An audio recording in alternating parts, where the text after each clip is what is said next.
ठाकुर जी के पास मुंदरी मिल गई। ठाकुर जी उदास होके वहां से चले गए। अब जैसे ही ठाकुर जी वहां से गए, ललता विशाखा ने किशोरी जी को रोको, बोले आप नहीं जाओगे। ठाकुर जी बोले अब कहां जाऊं? क्यों? ग्वाल बालन के पास गए हो तो ये सबरी जाकर के माऊ बता देंगे कि मुंदरी मेरे पास मिल गई, और यदि मैं घर गए हो तो मैया ते जाके बता देंगे कि यानी किशोरी जी की मुंदरी चुराई। ठाकुर जी बोले ना यहां जा सके ना वहां जा सके, कहां जाएं? बोले तो सो जाओ। और महाराज एक कदम्ब की छांव के नीचे ठाकुर जी सुंदर सेज बना करके और वहां सो गए। ऐसे ढीठ हैं हमारे कन्हैया, चोरी पकड़ी गई है, उन्हें नींद आ रही है, सो गए वृक्ष के नीचे जाके, चिंता विहीन हो गए। कोई बात नहीं, पकड़े गए तो पकड़े गए, अपने इनके बीच में ही तो पकड़ोगे हूं, कोई बाहर के इन्हें तो ना पकड़ो। सो गए।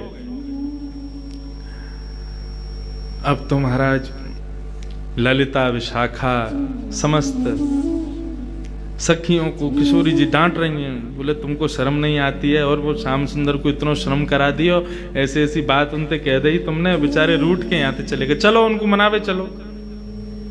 सहचरी बोली तो किशोरी जी ने केवल भ्रगुटी टेढ़ी की, बोले समझ नहीं आ रही है बात, चलो। श्याम सुंदर को श्रम कैसे भयो?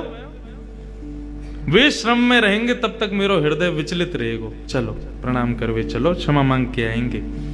सब सहचरीन को संग लेकर के किशोरी जी जैसे निकसी, वो तो नंद भवन को जा रहे हैं, इतने में बीच में कदम्ब के वृक्ष के नीचे देखो, अरे ये तो यहीं पौड़े हैं। ललिता विशाखा आदि सबन के संग में गई, देखो तो श्याम सुंदर सोए। आहा कैसी सुंदर छवि ठाकुर जी की। ऐसा सुंदर श्रृंगार करके यशोदा मैया भेजा कन्हैया को, ऐसी सुंदर छवि, ऐसे सुंदर नेत्र, ऐसे सुंदर कपोल, ठाकुर जी के सर्वांगीण अंगों को दर्शन किशोरी जी कर रही हैं खड़े खड़े। इतने सुंदर इतने प्यारे लग रहे हैं ठाकुर जी। इतने में ललिता विशाखा को सूझा ऊधम, बोली सुनो, सो रहे हैं, खर्राटे और ले रहे हैं धीरे धीरे, बहुत थक रहे हैं, श्रम है क्या? बोले कहा करनो? बोले कि अब एक काम करो, धीरे धीरे करके इनके सब सामान चोरी कर लो, जितनी सामग्री इनने पहन रखी सब उतार लो। ठाकुर किशोरी जी बोले अरे नहीं नहीं ऐसे मत करो, देखो किशोरी जी आनंद करन दो, सुख मिलेगा आपको ही, ले चलो सबन ने, फिर आवेंगे रोते रामते आवेंगे मांगवे के काजे, तब आनंद आवेगो। सोते भय श्याम सुंदर की महाराज गलेन से हार उतार लिए, हाथन के कड़ूला उतार लिए, पैरन की पाजेब उतार ली, क्षुद्र घंटे का छोटी छोटी घंटी लगी ठाकुर जी की कमर पे, सबरो श्रृंगार उतार करके, और अंत में वंशी भी ठाकुर जी की धर लगी, और सबरी पोटली बांध करके सभी सखी किशोरी जी संग लेके चली गई। अब ठाकुर जी की नींद खुली, जैसी नींद खुली अंगड़ाई लेने लगे, बोले हाँ भाई अब चलें, अब रात है गई, अब जाके वहां बढ़िया प्रेम से। जैसे ही ठाकुर जी उठे, चलनो फिरनो शुरू कियो, तो जितनी आवाज ठाकुर जी के चलवे में आवे, पाजे बन की, क्षुद्र घंटिका की, कछु ना आ रही है। ठाकुर जी ने जैसे नीचे देखो तो वस्त्र ने छोड़ के तो सब हरण है गयो, कौंदनी चली गई, गले की माला चली गई, पैरन की पाजेब चली गई, कड़ूला चले गए, बाजूबंद चले गए, सब ले गए। ठाकुर जी बोले ये एक को ही काम है सके, ये वही जरूर विशाखा ललिता ने ये किया होगा। ठाकुर जी पहुंच गए और चेहरे पर ऐसा आंखें लाल पड़ रही हैं क्रोध के कारण ठाकुर जी की, और गए विशाखा से जाके बोले दे दे। विशाखा बोली मुंह पे ना है। कहाँ ना है? बोले वही ना है जो तुम मांग रहे हो। ठाकुर जी बोले मुझे सब पता हो तेरे पास है, तू दे दे। बोले जब हमने प्रेम से मांगी तुमने दी, तो तेने कोई कसर भी ना छोड़ी किशोरी के सामने, जो मेरी तेने भद्रा उतारी का है वो हमें कोई कसर भी ना छोड़ी है तेने। अब दे दे प्रेम ते, देख मैया बहुत मारेगी मुंह, तेने वो सोने की क्षुद्र घंटिका तक निकाल ली मेरी। अरे मैंने तो केवल एक मुंदरी उतारी, तेने पूरा श्रृंगार ही उतार लियो मेरो, चल ला वापस दे।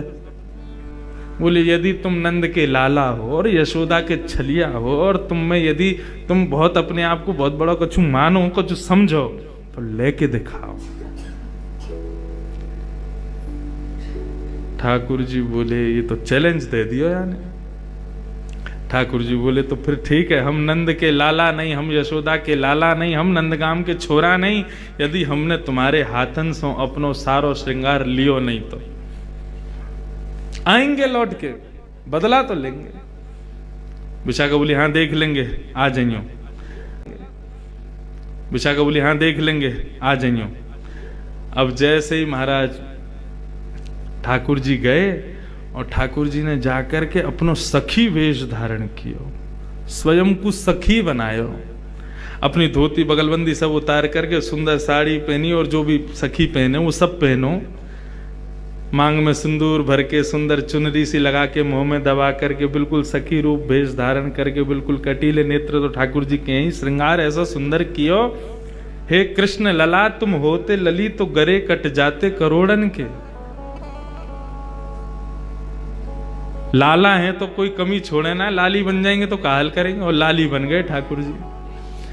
और लाली बन करके यमुना के किनारे बैठ कर के और ऐसो भाव धारण कियो, ऐसो भाव धारण कियो, जोर जोर से रोमे, आंखन से आंसू बहमे, कभी यहां गिरे कभी पल्लंग को गिरे, ऐसे गिरते पड़ते महाराज ऐसी दयनीय स्थिति बना ली अपनी।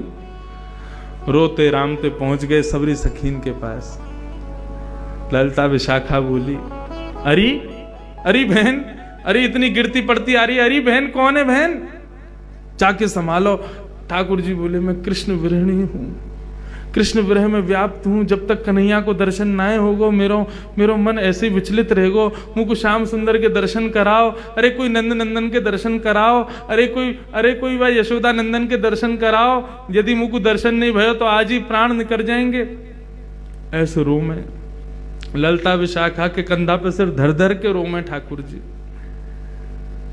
अरे बा छलिया के चक्कर में काहे को पड़ गई तू, वो तो ऐसा है वैसा हो, बाकी बुराई मैं बुराई ना सुन सकूं, मोते मत करो नहीं तो मेरे प्राण निकल जाएंगे, मुझको श्याम सुंदर के दर्शन कराओ, अरे कोई तो ले आओ मेरे सामने।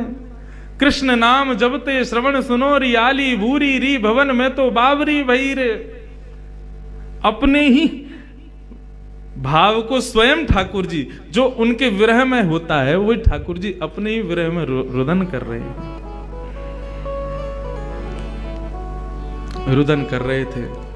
ललिता विशाखा बोली भैया या की स्थिति तो बहुत दयनीय है, नेका देर में आगे प्राण निकल जाएंगे, यदि कोई या को दर्शन नहीं कराया तो कहा करें।